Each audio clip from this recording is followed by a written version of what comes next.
Ni se te ocurra respirar, ni se te ocurra... Imagínate que estás colgado boca abajo, a 100 metros de altura, con un cañón sin fondo bajo tus pies. Tu único punto de apoyo en todo el cuerpo es tu pie derecho, atrapado a presión en una grieta estrecha. Si intentas subir, la pared de roca es lisa y no hay donde agarrarse ni donde pisar. Si saltas, te haces pedazos. No quedaría ni rastro de ti. Intentas sacar el pie, pero está tan encajado en la grieta que no se mueve ni un milímetro. Por mucho que grites, no hay ni un alma. Solo se oye el viento silbando y el agua del cañón. Nadie sabe que estás ahí. Nadie vendrá a rescatarte. Solo te queda colgar en el vacío y ver cómo la muerte se acerca poco a poco. Esto no es una peli de terror. Es un accidente real que ocurrió en 2014 en las montañas Magaliesborg, Sudáfrica. Hola a todos. Esto es Investigación Misterio. El protagonista de hoy se llama Selono Shadrack Reijo.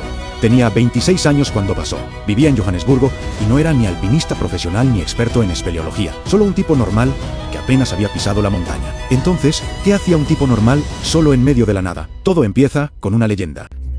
Entre los grupos indígenas locales corre el rumor de que en los arroyos de las montañas Magaliesborg hay agua sagrada que calma el alma. Reijo iba buscando eso. El viernes 19 de septiembre de 2014 salió de Johannesburgo en coche y llegó a la base de la montaña en 1 hora. No le avisó a nadie. Se llevó una botella de agua y se metió solo en la inmensidad de la montaña. El viento estaba en calma y el agua estaba fría. Caminaba por la cresta del cañón, con un camino estrecho y abismos a ambos lados.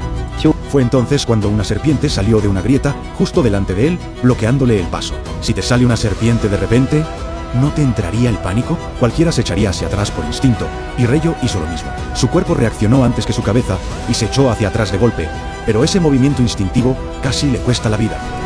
Resbaló, perdió el equilibrio y se fue hacia el vacío. Justo cuando pensaba que iba a caer al abismo, sintió un dolor agudo en el pie derecho ansé.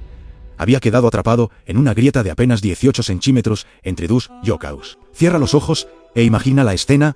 Han colgado boca abajo, con el cañón debajo, y lo único que te mantiene con vida es ese pie encajado en la roca. Esa sensación de no poder subir, ni bajar, ni escapar. ¿No te entra sudor frío solo de pensarlo? Reijo estaba atrapado en una trampa mortal. Tiró de su pierna con todas sus fuerzas, pero el pie no se movía ni un ápice. Cambió de postura, buscó apoyo para hacer fuerza, pero fue peor. Todo su cuerpo colgaba de ese pie. Cuanto más tiraba hacia arriba, más peso ejercía, haciendo que la grieta le aprisionara el pie con más fuerza. Cuanto más forcejeaba, más se hundía y más cerca estaba de la muerte. Gritó tantas veces que perdió la cuenta.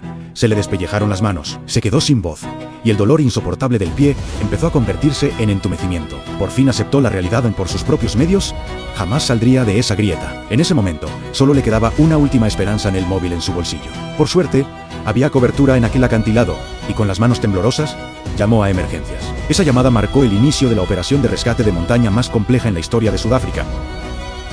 Para salvar al joven colgado del precipicio, Sudáfrica movilizó prácticamente todos los recursos de rescate disponibles. Se desplegaron un total de 7 helicópteros y más de 100 rescatistas. Vinieron la unidad aérea de la policía, el Club de Montañismo de Sudáfrica, los bomberos y equipos médicos especializados, pero el primer paso del rescate ya puso a todos en apuros. Entre tantas montañas y decenas de kilómetros de cordillera, ni siquiera Reijo sabía dónde estaba. Solo podía describir de forma inconexa las rocas y arroyos que veía, sin poder dar coordenadas precisas. Y lo que es peor, estaba tan oculto por las rocas que, desde los helicópteros, no se veía ni su sombra. Desde la llamada del viernes por la noche hasta las 3 de la madrugada del sábado, los equipos sobrevolaron la zona una y otra vez sin éxito, viéndose obligados a suspender el vuelo. La noche se hacía más oscura, el viento más frío y su pie estaba cada vez más dormido. Reijo no tenía ni idea de cuánto tiempo más aguantaría allí, ni si lograría ver el amanecer. Ese tipo de agonía, con una pizca de esperanza, es mucho más dura que la desesperación absoluta. Al amanecer del sábado, con las primeras luces del día, los helicópteros volvieron a despegar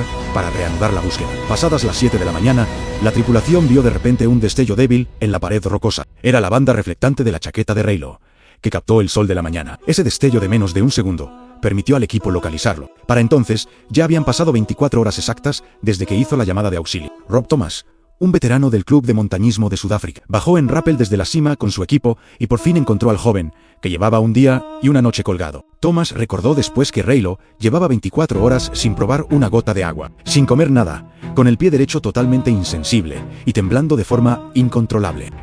Thomas se quedó con él en la pared durante 2 horas. Después, los médicos se turnaron para vigilarlo, relevándose cada 6 u 8 horas. Le daban agua y comida, le curaban las heridas y le hablaban para mantenerlo consciente. Reijo se calmó. Pero el gran problema seguía ahí. ¿Cómo sacarlo de la grieta? El ángulo de la grieta era muy complicado. Al estar colgado, cualquier fuerza hacia arriba se convertía en peso hacia abajo, atrapando el pie aún más. No quedaba otra que probar método tras método, y el primero era el más directo en tirar. Varios rescatistas se aseguraron con cuerdas profesionales, ataron la pierna de Rallo y tiraron con todas sus fuerzas para intentar sacar su pie de la grieta. Pero las rocas estaban tan fijas como si fueran parte de la montaña, con decenas de toneladas de peso, ni se movieron, y el dolor fue tanto que Rallo casi se desmaya.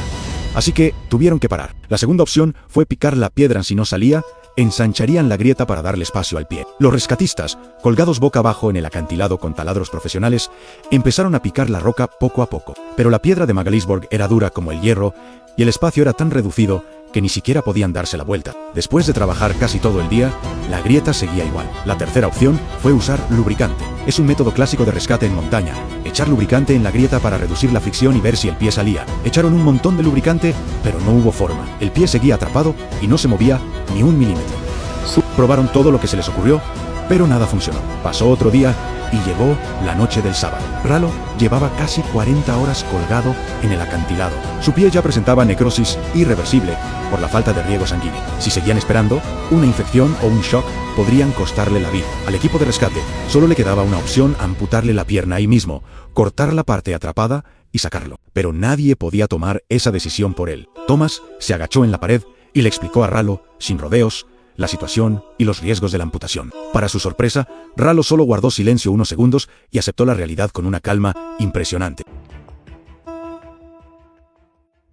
El equipo actuó de inmediato y contactó al profesor Frank Planey, uno de los mejores cirujanos de trauma de Sudáfrica. Poco después, el profesor Planey llegó en helicóptero con un anestesista y un enfermero para formar el equipo quirúrgico. Domingo por la mañana, el equipo bajó en rappel hasta el lugar donde estaba atrapado Rallo. El terreno era inestable y caían piedras constantemente. Alguien tenía que vigilar arriba todo el tiempo para evitar que las rocas golpearan a los médicos. El espacio era tan pequeño que no había ni sitio para el instrumental. La única luz que tenían eran las linternas frontales de los rescatistas. Tras sedar a Rallo, el profesor Planey, con la ayuda de su equipo, realizó la primera amputación bajo la rodilla en un acantilado a 100 metros de altura. Al final, el pie de Rallo no pudo ser rescatado y se quedó para siempre en la roca de Magaliesborg. Al terminar la operación, tras casi 50 horas atrapado, Rallo por fin fue liberado y logró sobrevivir. Fue trasladado de urgencia al hospital y se quedó en la UCE y hasta que sus constantes se estabilizaron. La historia dio la vuelta al mundo y muchos lo llamaron el 127 horas sudafricano. Pero a diferencia de la película, donde Aaron se corta el brazo él mismo para sobrevivir, Aaron Rowston